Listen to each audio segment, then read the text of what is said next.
কবি আলোক সরকারের কবিতা। আজকের প্রথম কবিতাটির নাম রেখা। গোলাপ ফোটাবো কিনা ভাবি, মন্দির রেখেছি তার পাশে গোলাপ অথবা শান্ত মাধবীলতার নিষ্পৃহ বিষাদ। সারাদিন ভাবনায় কাটে। আমি কোনো প্রাচীন মন্দির ঘিরে গোলাপ দেখিনি। আমি কোনো গোলাপ আঁকব? আমি কোন মন্দির রেখেছি? প্রাচীন মন্দির ঘিরে মালতী দেখেছি কত। আমার মন্দির কোন অবজ্ঞাত মহাদেশ? সারাদিন ভাবনায় কাটে। বিকেলবেলায় আলো কমে আসে। অনেক দূরের পথে মুখ ম্লান হয়। অনেক দূরের পথে মুখ ম্লান হয়। কেবল কয়েকটি রেখা পরিচ্ছন্ন অন্ধকারে, কেবল কয়েকটি রেখা আর দিগন্তের অস্ফুট সুদূর। যেন কোনো বিষণ্ণ কানন, যেন রাত্রিবেলা গোলাপ অথবা শান্ত গোলাপের মতো মন্দির অথবা মন্দিরের পবিত্র একাকী।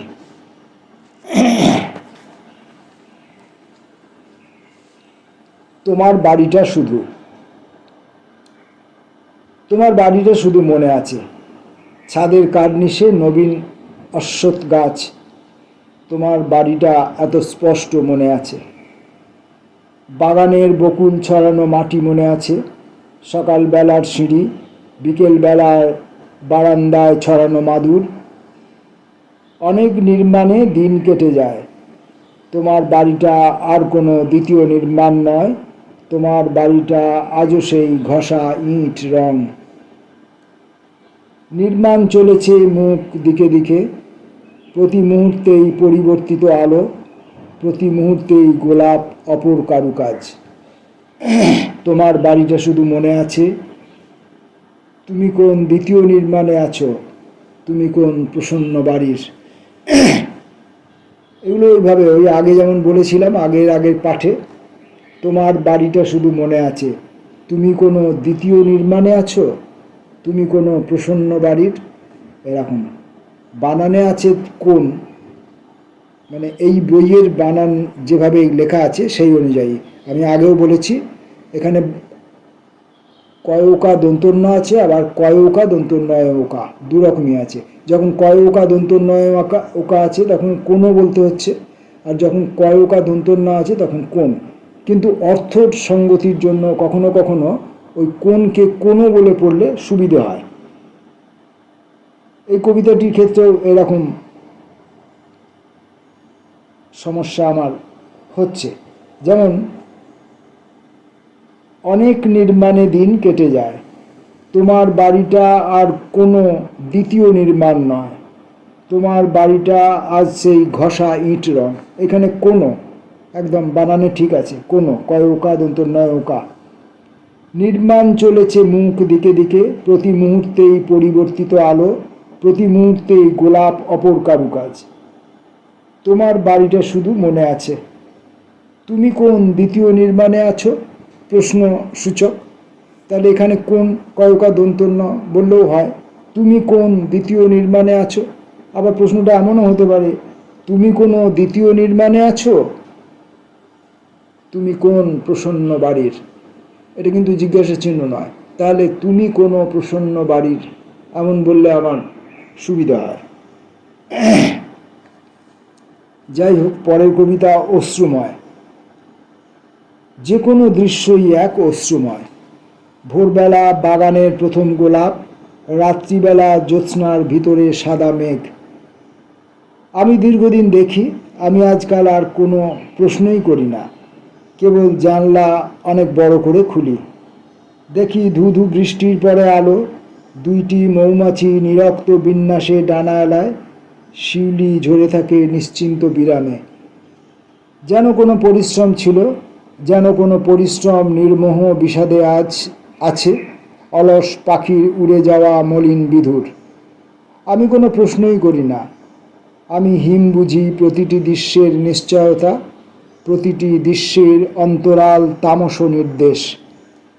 আমি কান পেতে শুনি পরিশ্রম। স্তব্ধ বসুন্ধরা অশ্রু ভাড়া নত চায় বিস্মরণ।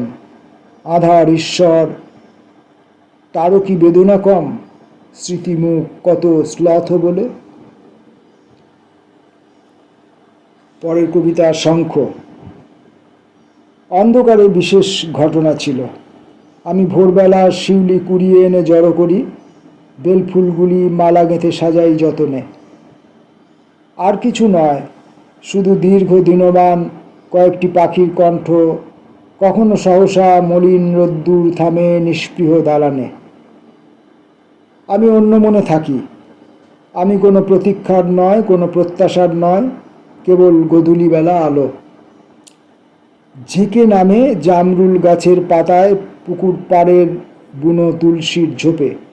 আমি শুনি দূর বিদ্যুতী নদীর শব্দ। সেইখানে সন্নীল স্রোতের কীর্ণ গাঢ় আবর্তনে হাজার গোলাপ, আরও ফুল্ল পারিজাত, বর্ণালী উৎসবে শঙ্খ মেঘময় নির্নিমেষ বাজে।